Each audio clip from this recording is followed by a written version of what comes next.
one way of conceptualizing yourself is that you're one speck of dust among 7 billion. And when you conceptualize yourself that way, you might think, well, what difference does it make what I say or do? And that's actually quite convenient for you, because if it doesn't matter what you say or do, then you don't have any responsibility and you can do whatever you want. The price you pay for that is a bit of nihilism, but if you don't have to shoulder any responsibility, that's a small price to pay. That's the underground motivation for nihilism. But the other way of looking at it, and this is actually the accurate way of looking at it, is that you're in a network. You're a node in a network, and so you can do a little bit of arithmetic very rapidly and just figure out how powerful you are. You know 1,000 people. You're going to know more than that over the course of your life, but let's say 1,000 for the sake of argument for now. They know 1,000 people. That means that you're one person away from 1,000,000 people and 2 persons away from 1,000,000,000 people. And you're the center of that network. And now the way networks work is that information propagates in a networked manner. So don't underestimate the power of your speech. Now, you know, Western culture is phallogocentric. Let's say it. Okay, so we'll say, yeah, that's just fine. That's exactly what it is. It's predicated on the idea of the logos, that the logos is the sacred element of Western culture. And what does that mean? It means that your capacity for speech is divine. It's the thing that generates order from chaos, and then sometimes turns pathological order into chaos when it has to. Don't underestimate the power of truth. There's nothing more powerful. Now, in order to speak what you might regard as the truth, you have to let go of the outcome. You have to think, all right, I'm going to say what I think, stupid as I am, biased as I am, ignorant as I am.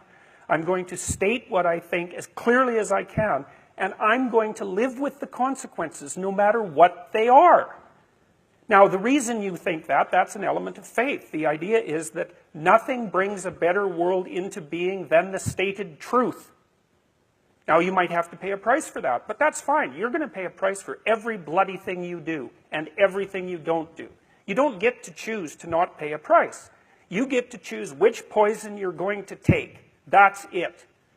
So if you're going to stand up for something, stand up for your truth. It'll shape you, because people will respond and object and tell you why you're a fool and a biased moron and why you're ignorant. And then if you listen to them, you'll be just that much less like that the next time you say something. And if you do that for 5 years, you'll be so damn tough and articulate and able to communicate and withstand pressure that you won't even recognize yourself. And then you'll be a force to contend with.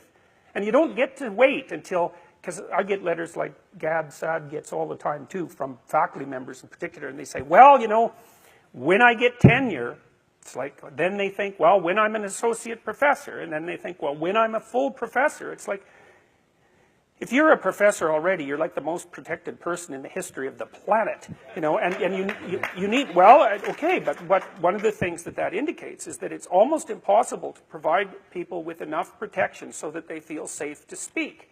Okay, so we'll address that directly. It is not safe to speak, and it never will be. But the thing you got to keep in mind is that it's even less safe not to speak, right? It's a balance of risks. It's like you want to pay the price for being who you are and stating your mode of being in the world, or do you want to pay the price for being a bloody serf, one that's enslaved him or herself? Well, that's a major price, man. That thing unfolds over decades, and you'll just be a miserable worm at the end of about 20 years of that, right? No self-respect, no power, no ability to voice your opinions, nothing left but resentment because everyone's against you, because of course you've never stood up for yourself.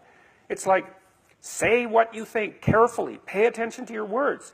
The price is, it's a price you want to pay if you are willing to believe that truth is the cornerstone of society. And in the most real sense, if you're willing to take that leap, then tell the truth and see what happens. And nothing better could possibly happen to you. There'll be ups and downs, and there'll be pushback, and there'll be controversy and all of that, but it doesn't matter. The truth is what makes the world, the truth is what redeems the world from hell, and that's the truth. And we saw plenty of hell over the last 100 years, you know, and we haven't learned a bloody thing from it. It's like, wake up, tell the truth, or at least don't lie. If that's a start. And you got to understand that's a risk. But I have one more brief thing to say about that. So, you know, I said what I had to say back in September, and I I'm sure that I could have done it better, and many people have told me how I could have done it better, although it didn't mean they would actually do it, but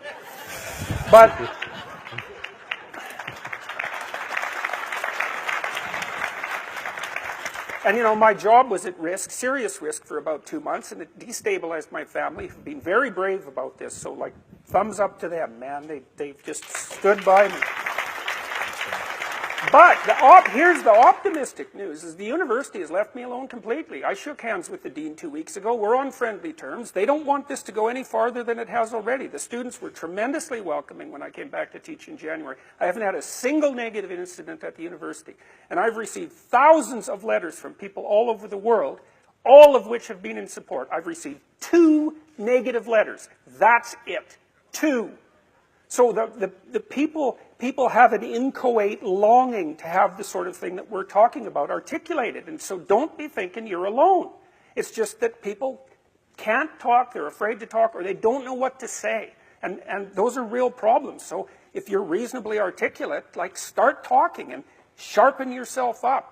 I mean, the enemy is a cloud. They're a cloud of gnats. They're only courageous in groups. They're only courageous in mobs. If you stand your ground and don't apologize and articulate things properly, they'll disperse around you like they're not even there. So most of it's illusion. So don't be afraid, but be afraid of the right thing. And the right thing you should be afraid of is not saying what you say, because that's the same as not being. And here you are, suffering away. You might as well be at the same time. At least then there's something to you.